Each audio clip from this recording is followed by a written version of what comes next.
Gloria Medrano from Heart of the City, San Diego, and the Gloria Medrano podcast. How's everyone doing? What is going on? Well, so I'm tuning on tonight, doing a recap on the lesson I taught last night. Or not last night, but Sunday night. What day is it today? On Sunday night, every Sunday night at 8 p.m., I teach it's a biblical self-awareness session, basically. And they're every Sunday, and basically it's giving biblical life skills is basically what I'm teaching and what I do. That's what I mostly teach on. And I think that it is more like a discipleship, and I teach it because when I was coming up when I first got saved and I started going to church and all these things, right? I had pastors who came alongside of me who I spent a lot of time with eating tacos. I've shared this story before. The only reason why I stayed saved, it wasn't anything spiritual whatsoever. Although, of course, God got a hold of my life, and he compelled me to come to church. I wasn't thinking, let's go to church ever. I was not thinking in those terms. I was just a young girl out, doing what young girls do when they're not a Christian, when they're not saved. There was, I didn't have I thank God that I had some direction, because I had some pretty good teachers, my boxing coaches, and a team of teachers who came into my life when I was young, who gave us some, guidance. It wasn't spiritual guidance, but it was definitely life skill guidance. So I thank God for that. And I believe that that was part of God's plan. And they were just good people. I'm pretty sure they had some kind of, Christian foundation somewhere in their life. They weren't practicing Christians or anything, but I know that they were, they had some substance to them from somewhere. And so now that I'm older and I look back, at some of the things, and definitely I had conversations with my boxing coach and his wife. He became my foster parent, so I had a conversation with his wife, who was a Christian, and she wasn't going to church at the time, but we had a conversation. I asked her, I said, how do you feel about the Bible, and I feel like God is talking to me. I didn't know how to tell her what the experience I had. I had a supernatural experience. And so she said, well, I used to go to church and I want to go back because, now that I'm having kids and stuff, I'm starting to, have a family. And I went, hi, I see you there. And she said, I want to go back to church. But, I would say to you to read the Bible. That's what I would say, right? And so I did. I tried to read the Bible. Her Bible was this, antique collector's Old English, Bible that nobody really reads. It's just the kind that is, you collect them at a bookstore or at some university or something, and you put it there. And it was these and thous and Old English, and I didn't know what it was saying. And so, but I loved the language, I was very artsy, kind of like that, I loved the language of it. And so I read it and got the rhythm of what it was talking about in the language and things. And probably some of that stuck a little bit, who knows. But, generally I just, had that kind of little bit of guidance here and there. And then a grandma who prayed and my mom who prayed, you know, in desperation of her own life and stuff, you know. But did we go to church?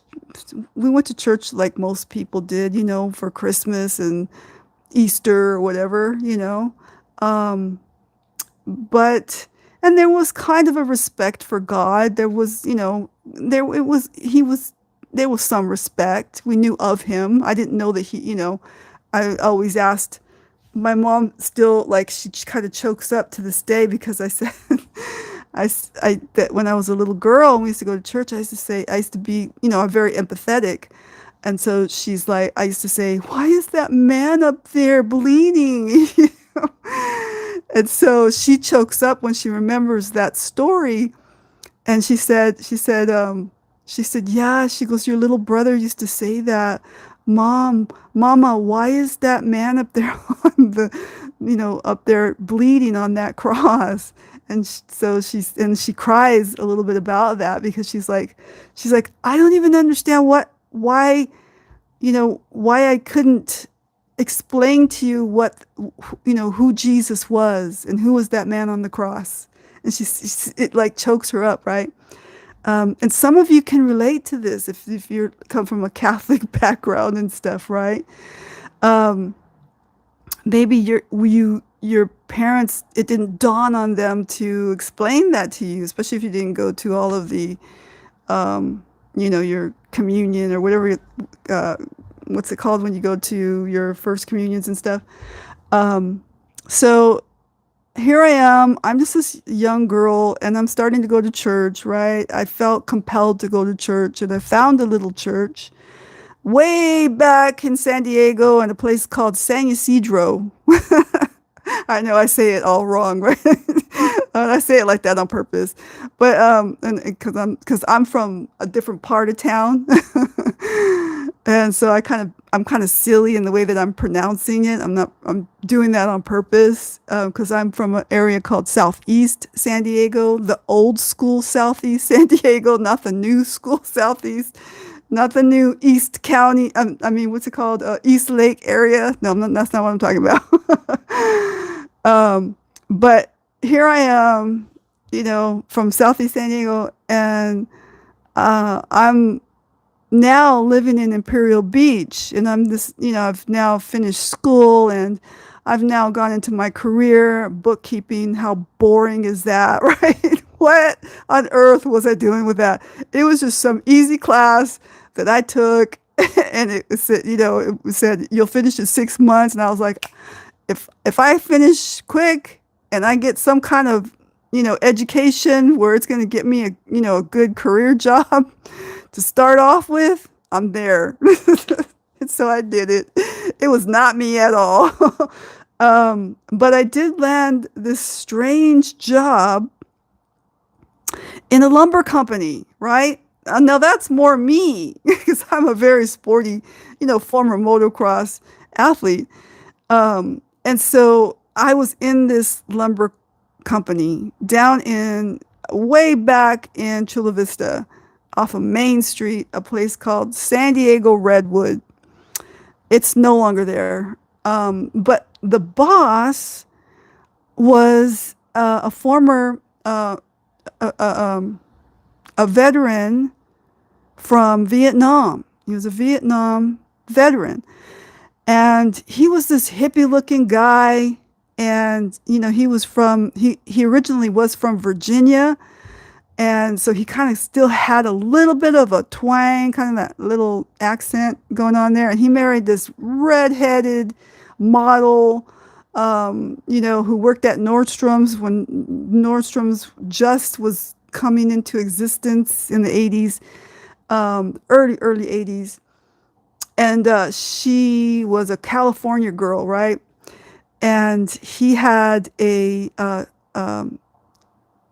chopper, like he would show it in showrooms and stuff. And still to this day, I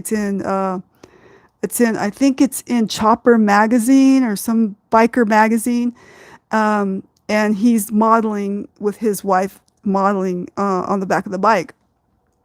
And so, um, you know, he was like he was loud and scary, And he sent me to Dale Carnegie because I wanted to learn sales and stuff.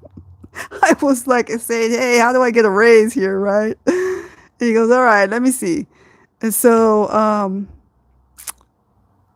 it, he said, "I'll send you to Dale Carnegie School."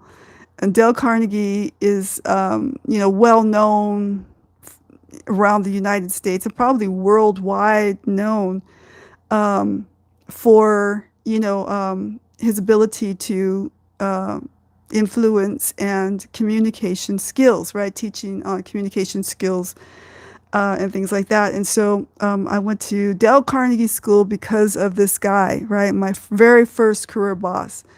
And so good people came into my life along the way, right? But in this season, I was going through some of the most traumatic things that I could ever imagine going through, and that I still don't really talk about to this day.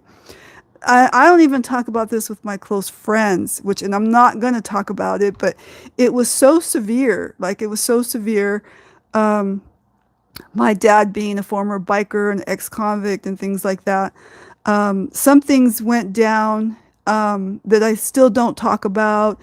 And, you know,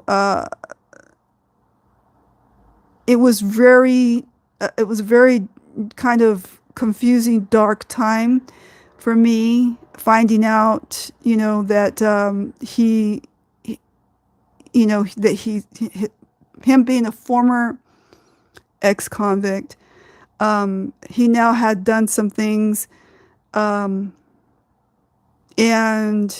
it was going to possibly take him to prison for the rest of his life, basically. And it in the end, it didn't. In the end, it turned out that they let him go.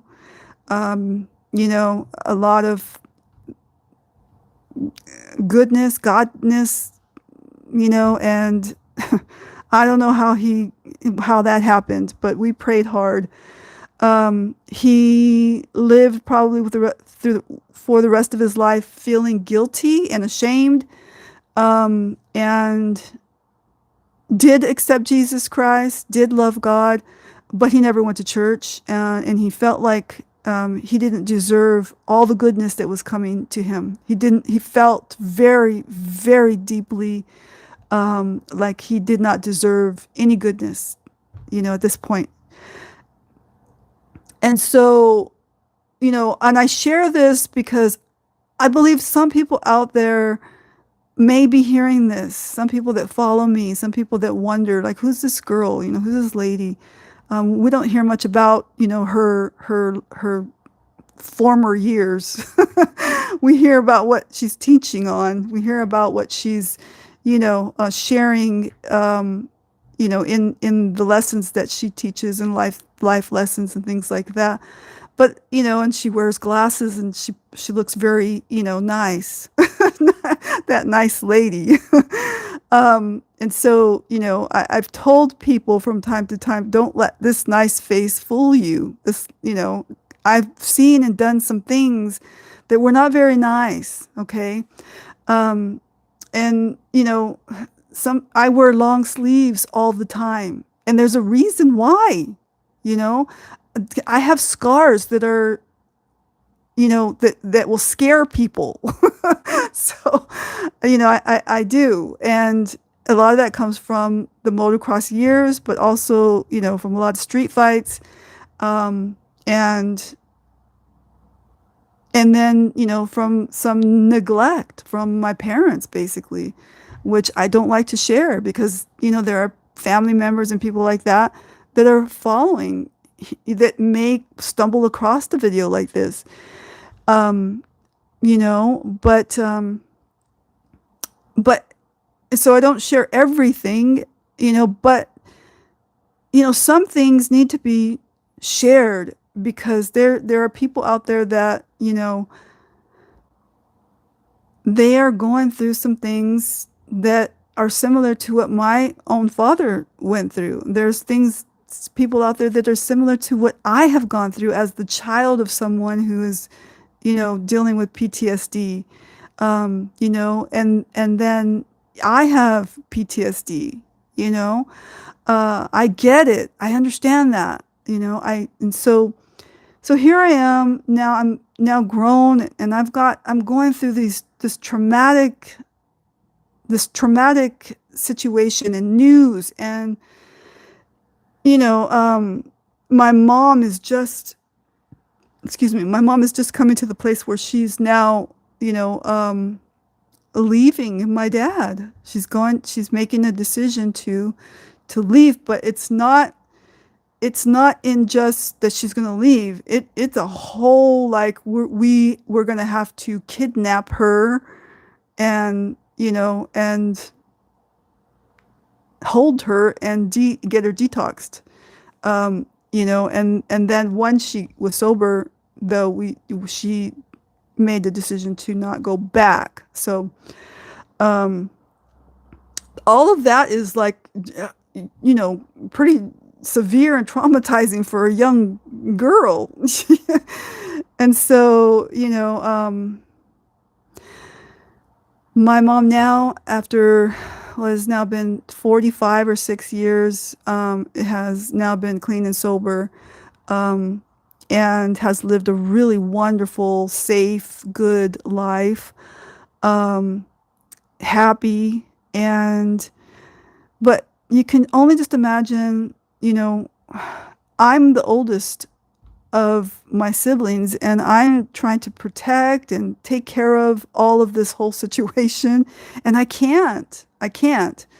And so I'm finding myself now, you know, at one point in foster care. Now I'm, going to a little church way back in San Ysidro. And it's just a little church. They're struggling. There's only maybe 5 people, and they're excited to have, a young person there, right? Especially a young career person. And my pastor told me, we said, you know, I didn't know how to come to church. I didn't know what was to be expected of me, and he said the first thing he told us was, be here every time the doors are open. Every time those doors are open, be here. That's how you come to church. And put God first in everything that you do. And so I did that. I put God first in everything that I did, and every time the doors were open, I was there. And then, I realized that I had a tradition to go to the swap meet every Sunday, and because of the hours of the church, I was never going to ever be able to go to the swap meet. And I was like, wait, I'm now having to give up some things here. I wasn't anticipating that. I don't want to do that. And so I remember the struggle between having to choose, am I going to go to the swap meet, or am I going to go to church? And so, in those formative years, I needed to go to church. In the formative years, I needed to go to church because, like, this one time I did church and I went to the swap meet and I ran into an old boyfriend. I did. I did not ever tell my pastors until later, way later. I ran into an old boyfriend, okay? So this innocent girl, I was tempted. Like, I was tempted. And, so temptation is not a sin, but we all have these temptations. And, like, I ran into an old boyfriend, and, he was constantly asking me to marry him. I was like, no, no. So, it was strange back then, back in those days. And, because of the fact that my pastor told us to be in church every time the doors were open, it's created a habit. It's created Um, you know, but in those days also it didn't not it didn't just I talk about this particular part because there were really more trauma that came later. But this particular part, the formative parts were, it was more, it was about building the foundation of my Christianity. And so it was also, he said, be at the church every morning to pray at 5 a.m. And I was not wanting to get to no church at no 5 a.m. I'm still young. I'm a career person. I need to get to work. And so, you know, there was no fancy Starbucks drive-throughs in those days. I had to go to the 7-Eleven, which at 7-Eleven for all of us at my age is has a nostalgic, you know, awesome feeling to it. It's got the good vibes going on there, you know, summertime Slurpees and hot coffee, you know, before work. And so that was, I would go and grab my hot coffee and, you know, dump like all kinds of sugar in it and, you know, all kinds of milk. And it was just a big old gob of milky sugar, basically, is what that was, and a little bit of coffee. And because I was young. And so I would, you know, be at prayer meeting just kind of like, you know, flying because all of the sugar and the coffee in my system, you know, praying and then going to work after. And, but still to this day, what I want to share is that though there was trauma, though there was situations going on, because my pastor said, be there, even though I was like, what? I don't want, I had to like weigh that out.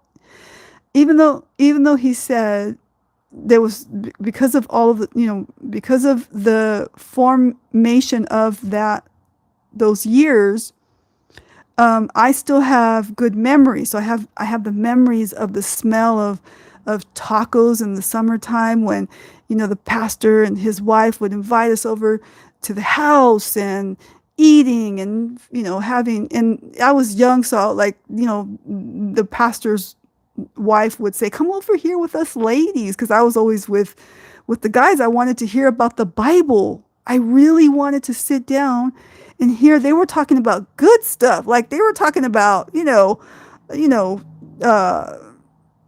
traumatic stuff that was happening in the Bible, like, you know, Jesus dying on the cross. That was pretty traumatic. And King David, you know, running for his life when Saul's after him. And then he has a moment where he can totally take out Saul, but he didn't do it because he was being humble, right?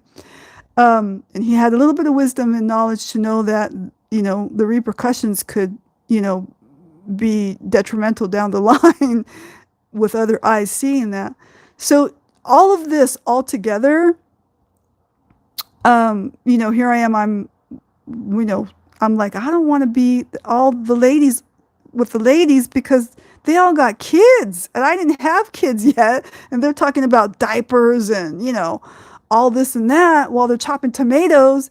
And I was not in that yet. So, you know, I was wanting to hear the stories, the good, meaty stories, you know, biblical stuff and, you know, things about ministry and things like that. And so I was like, kind of like this, you know, kind of being pushed out away from, you know, from it. I thought it was from, you know, I mean, I knew that the guys didn't want me around, but like, you're a girl, get out of here. But I was like, hold up, like, I want to be included, you know? And I was like, probably the only girl that ever challenged that in this particular era and time. And the other challenge was that, you know, girls had to wear dresses and you could not come to church unless you were wearing a dress. And I was like, why? What sense does that make? I'm so uncomfortable that I can hardly worship God because I'm so uncomfortable, you know? And so I was like, "I don't believe that." And I would challenge that. And so, like, I was labeled this really rebel person, because I was like, "Why does that make sense?" And so I was like, so now when I'm at church and I'm like,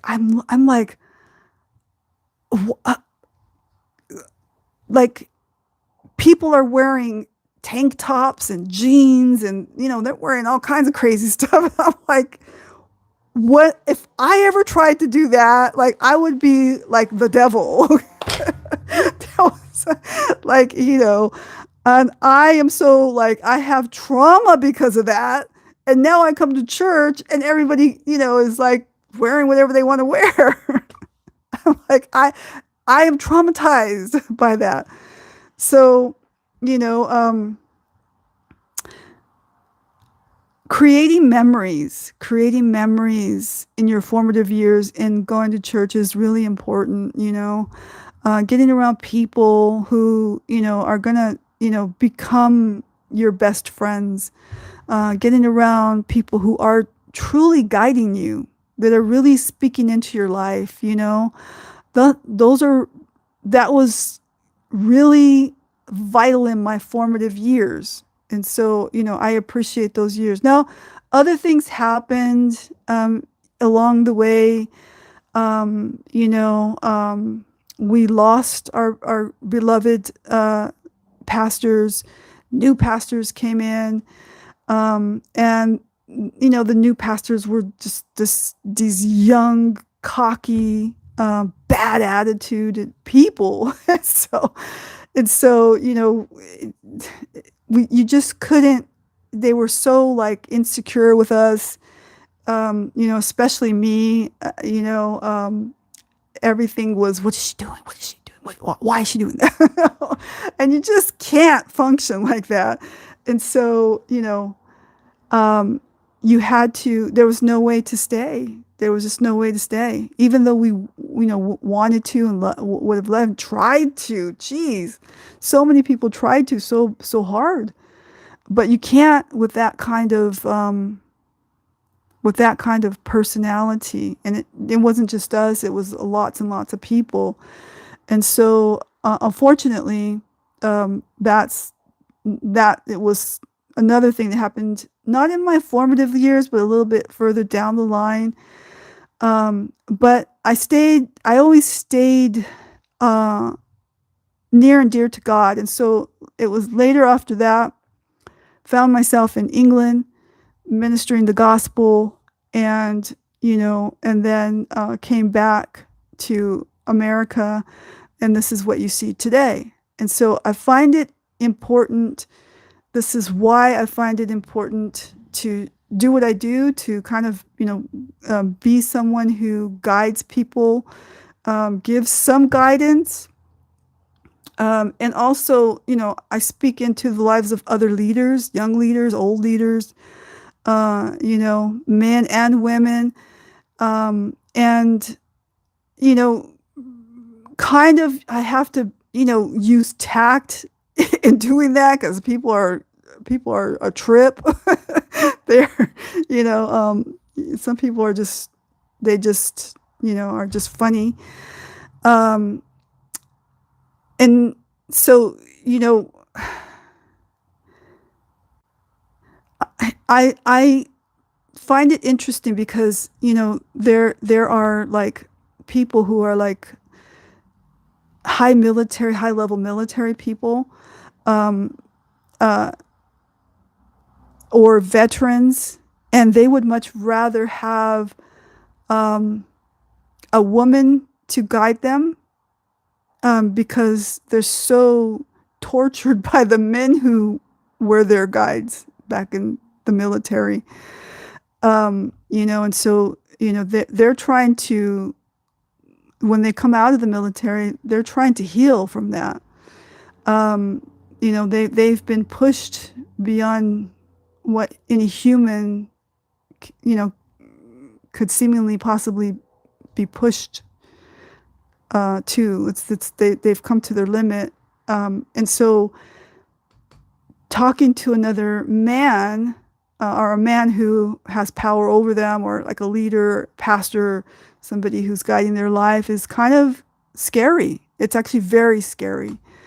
And so like a lot of these type of men, they like to, they feel safe to get care from like, life coaching from a woman, or some, guidance or advice in that way. And so, if you're listening and you're like a pastor or someone like that, it is good to have women in your churches who have that understanding, and that it's good for you to have that understanding too, and to be sensitive around those subjects and topics and stuff. So I want to just share with you that if you are out there and you are going through some pretty big stuff, and I see a bunch of you saying hi, I see you there, Edwin Munoz and Satyam AC Slater. Let me see who else. So, if you're out there and you're listening to this and you're going through some things, I just want to encourage you that you're not in this alone, and God sees you. He is very aware of you. Sometimes we think, God, are you even seeing what I'm going through right now? Little old me from way over here, and he does, when you're like, because there's sometimes we go through these trials that, we're like, why do I have to go through this? And, when we come out of the other side, we look back and we're like, wow, that's why. That is why, there's a lesson to be learned from it. There's some kind of growth to be had from it, and I thank God for people out there who are the veterans, who are those people who, in high-level military, out there doing the things that they have done to protect and serve. I am grateful to that. I want to say that, for sure. But, when you're done, you come out and, the whole thing doesn't go away. It's the same. I can't compare it to my own life, but I have been in a type of combat in my own life. And, even when you are out of it, you still are, you still have effects from it. So there's still some type of, effect, which is the post-trauma.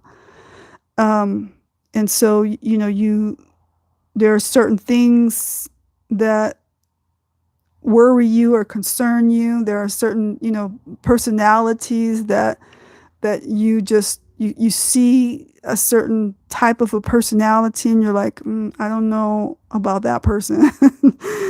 I am really uncomfortable, and so it's a lot, there's a lot that goes on there, right? And then there are people that, you feel you just automatically comfortable with, you don't even have to talk. You just feel safe. That's it. You just feel there's not a need to impress or anything like that. You just feel okay, So I want to pray with you. Look at some of my look at my last video. It's on irresponsibility and over-responsibility. Go check that out.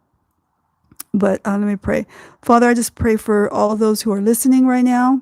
I pray that you just bless them and help them and, give peace to where peace is needed, Lord, in the name of Jesus. Amen.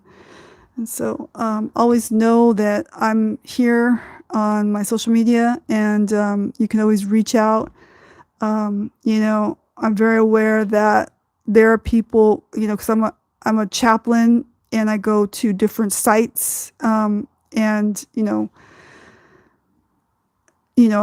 check in on different locations and things, which here in San Diego, and I'm aware that people, are possibly looking me up and seeing who is she, what does she do, and that kind of thing. And so, you are totally welcome to tune in here with us and, get some encouragement, get some, insight and knowledge and all those good things. I do talk a lot about God. This is, I am a Christian, so I do share in that sense. But I talk to everyone. This is an all-inclusive, YouTube thing here. So, it's all inclusive. So I include everyone. Everyone is welcome to come in and listen to the content and things. It has, my teachings have something for everyone, in pretty much all walks of life. So, this isn't like a Christian only thing, but it does have biblical, elements, biblical life teaching, because we feel that like the only true healing comes from Jesus, because he was sent to us by God. God sent his only begotten son for us to save us, from our sins. And sin is what causes all the badness, all the trauma, all of the things that we see in the world, the wars and, the effects of wars and the post-trauma and all of that. Jesus came to set us free from all of the torture, but also the Bible is also here to help us to self-examine, to examine ourselves, to heal, to have an awareness of how we are and how we act and all of those things, so that's also in it. It's not just one element. So, it isn't just, you accept Jesus and you're done. It's a whole life for the rest of your life. You're surrendering for the rest of your life, to living a life that is, filled with hope and love and peace and goodness. I don't know who doesn't want that, but, I am not here to manipulate that or to, force that on anyone or anything like that. But, that is what I talk about here on my YouTube a lot, and in the life coaching and the life skills and all that I teach here. So, with that said, I will tune out for the night. I love you guys, and I'm always here, and definitely always here on Sundays at 8 p.m. All right? So, bye for now.